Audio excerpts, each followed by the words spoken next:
Welcome to Almond Brief, brought to you by the team at Harris Woolf Almonds, your trusted source for the latest global almond market trends in 5-ish minutes or less. Whether you're a grower or a buyer, we've got the insights that matter to you. The goal of this podcast is to deliver as much information as we can in a clear, concise, and speedy manner. There'll be longer format videos forthcoming, but for now, let's make it quick. Don't forget to like, subscribe, and hit that notification bell so you never miss an episode. And if you have any questions or comments, drop them below. We love hearing from you. Without further delay, let's jump right in. Thanks for joining us today. It's the second week of February 2025, and yesterday, the Almond Board of California released its January shipping numbers. Here to discuss those numbers are Harris Woolf CEO Justin Morehead. Justin, can you tell us a little bit about what you saw in the report? Yeah, well, I mean, we could go through the typical, this is the receipts, this is the shipments, this is the commitments, but, we're really at the halfway point right now, 6 months in this crop year. So let's talk a little bit more about what are the trends that we're seeing. So we've got most of the receipts in to this point. We are now at 2.66 billion pounds, which is still below the 2.8 billion pound objective, but there's always a little bit more that trickles in February through May. So let's say there's another 90 million pounds that trickle in. We've got a supply of about 2.75.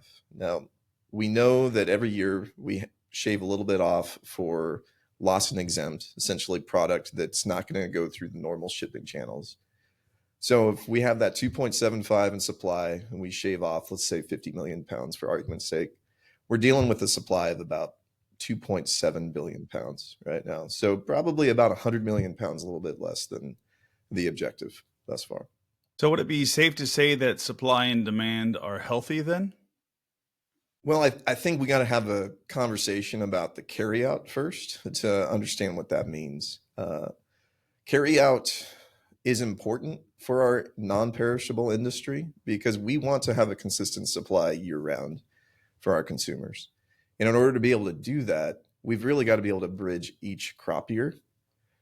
It takes about 2 months for a product, once it's harvested, to go through the process of getting it ready to be sold and shipped, which means that in August and September, we've got to have enough carryout to satisfy those months, which right now, I'm looking at data over the last 4 years. We've averaged anywhere from 213 to 228 million pounds of shipments per month.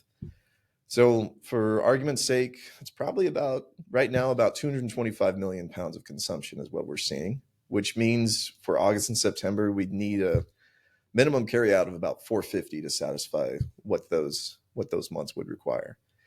So we exited last year at 500 and we've seen price coming up. So if you take a look at this graph right here, look at the correlation between carryout as it's increased and the level of price. And, you always got to be careful of is this complete cause and effect? But I do think there's obviously a relationship here. When we see our carryouts increase beyond that kind of 2-month carry, we're going to see price soften. And now that we're getting down closer to where that carryout should be, we're seeing that price strengthen again. Could this be seen as good news, like market equilibrium, something we haven't seen in a while? Well, I think what we're seeing right now is an industry that's finally getting back more to a healthy equilibrium. So we've talked about carryout. We've talked about what our supply looks like right now. Let's talk a little bit about the first 6 months of shipments. So we're able to ship about 1.37 billion pounds through the first 6 months. So if we did a run rate of a 12-month run rate, let's just double that. 2.75 billion pounds. So you got to ask the question, is it reasonable to think that the second half of the year is going to be the same as the first? Well, I took a look back over the last few years, and the second half over the last 3 years on average was actually stronger than the first half. And that's kind of post-COVID. So we're not taking into account the effects that we dealt with supply chain issues and that type of thing in that time. So is it reasonable to think the second half is going to be as strong as the first half? Probably. Barring any external factors, which, tariffs and all of these other components could could, create some type of disruption to that on that consumption side. Buyers are still a bit hand to mouth, and there's really not stock in warehouses, whether it be domestically or overseas, that they're leaning on.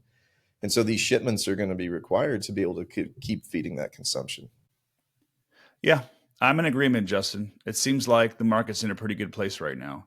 Both buyer and seller are willing to participate at these levels. Let's just keep moving forward. Thanks for joining us, Justin. I appreciate the insights. Thanks, Mike. Good to be here.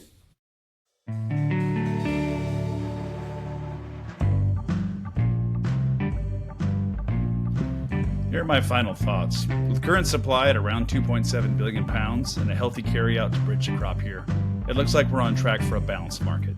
Given strong shipment trends in the first half, it's reasonable to expect continued robust performance in the second. This equilibrium is a positive sign for the industry as we all move forward. Thank you for joining us today for Almond Brief, brought to you by Harris Woolf Almonds. I'm Mike Briano. I appreciate the time you spent with us today. Please remember, like, subscribe, and hit that notifications bell. We'll see y'all real soon.